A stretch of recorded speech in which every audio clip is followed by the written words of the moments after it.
এবারই কামার চুরি রকস্টারের নাম শুনেই কাজ শেষ হয়ে গেল।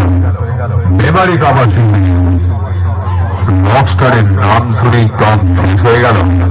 একটা কথা মনে রাখবি, আমি শুনলো কি করেছি চিকনহাটের বাপিটা আমার গুরু। একটা কথা মনে রাখবি, আমি শুনলো কি করেছি চিকনহাটের বাপিটা আমার গুরু।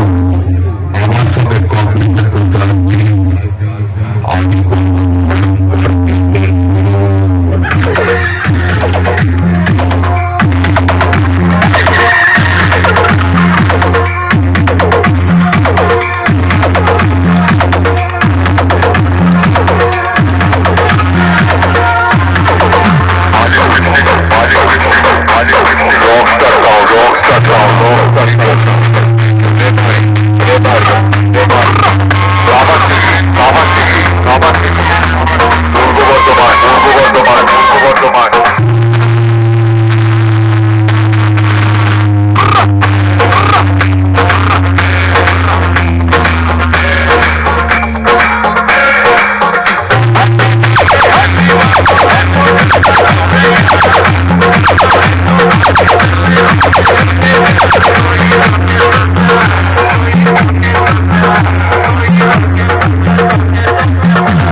Rockstar.